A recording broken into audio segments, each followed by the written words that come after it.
sabbato yesoon man waaqatti kadhatan dhaqe.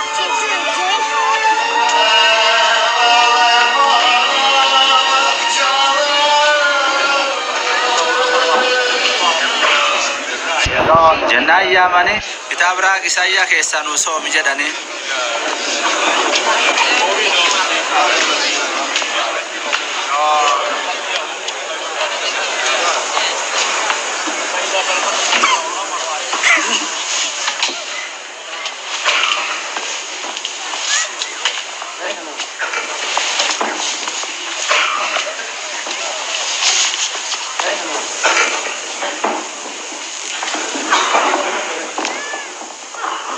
Hafuurii waaqa qulqulloon gubbaa jira. Inni yaayyuu na fo'ate akka na oduu dansaa iyyeeyyii toteessu. Inni na erge akka bal'aan lafa arge ka hidhamellee ni hiikamu. Warra dabsanii gaargalchanillee hagaargal keessa baasanii. Guyyaan waaqii gumii ofii baasiyyaa dhiyaatedhanii haayimanii. Inni akka dansaa dubbata.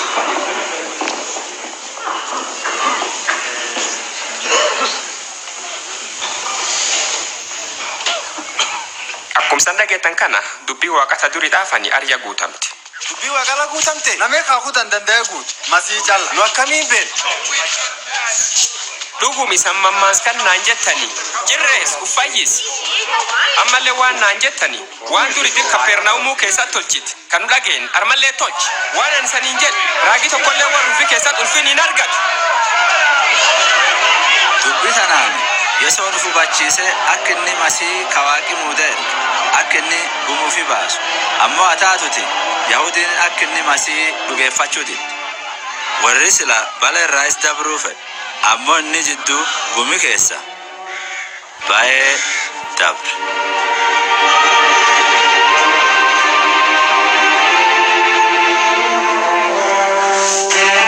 Dirqa Kapernaumi kalaaf Galiilaayaa barsuun warri Ruumi akkum dhugaa laf cufu moohate. Hataatu ammoo gumiin akka masiin egeri dhufe moohannoo jalaa warra baasu fe'ete.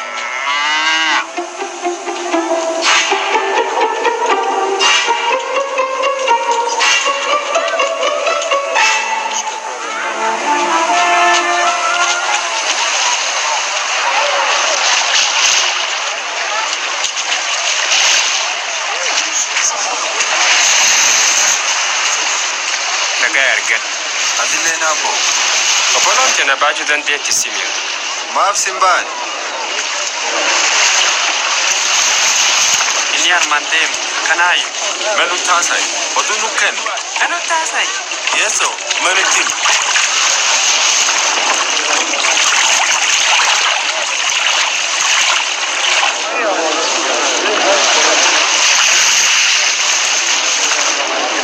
Gaaf tokko namni lama waa kadhachuu mana waaqa dhaqe. Tokko Farisaayoo kaan nam gibir guuru. Namichi Farisaayoo kaan kofa ejjee waa kadhate waan jedhe. Waaq ani galatii deebis waan akka namni bii hin jirreef ani sabdiini dhariin dubbatu nadeen biyyaallee hin dhaqu.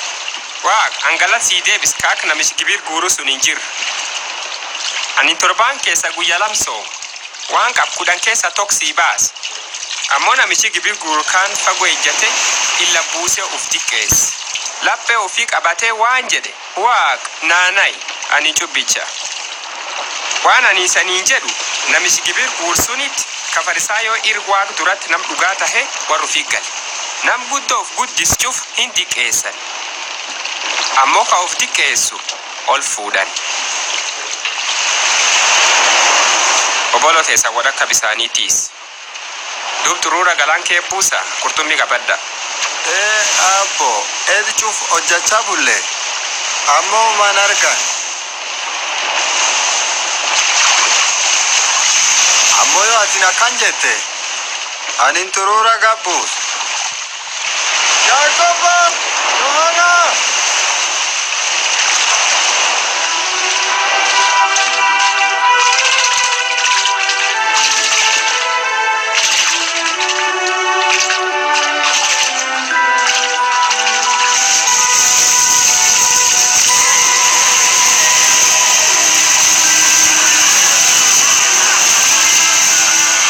Yohaana.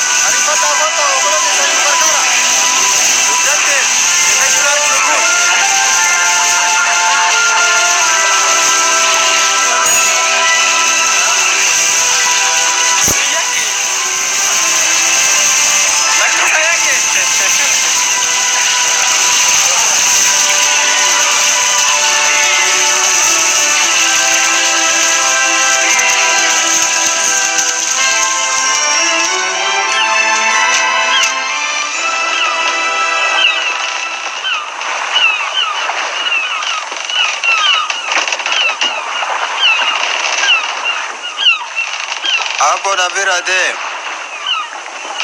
Anin cubbicha. Ooman sodaatina. Armaaci sannam gartii guurtanii.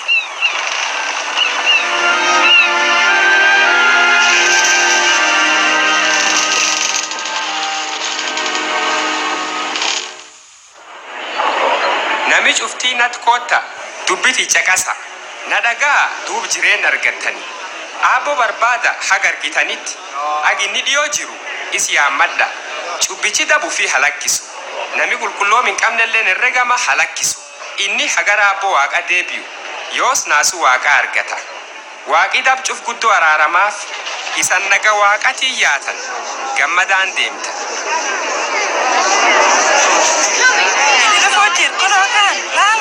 Yeso. Anin sigaradhaan tan tokkotti hankam naa baas. Abbo naanay.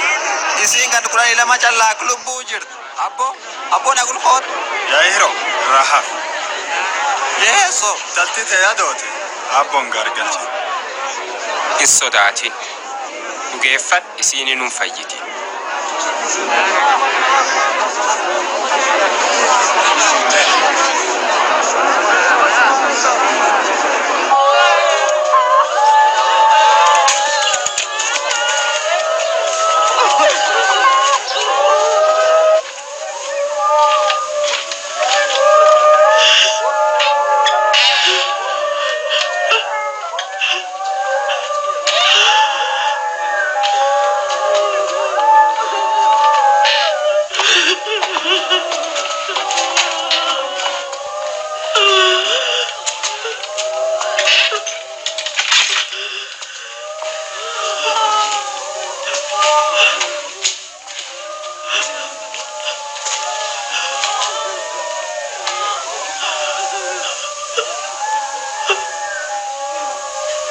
Imboyina.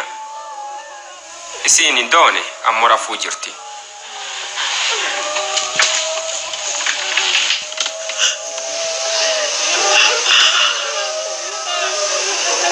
Intal. Kai.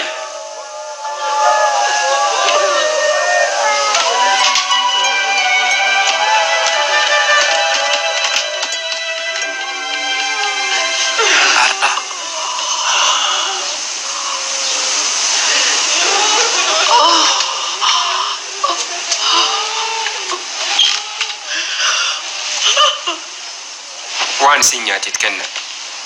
Ayyee san seere. Waan taa'e kan namuutu hin himina.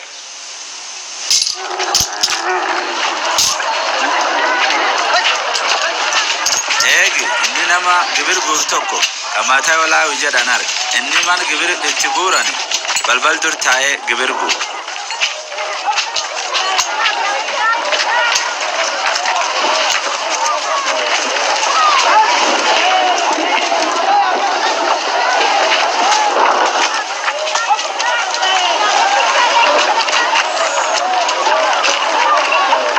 Nagul koot.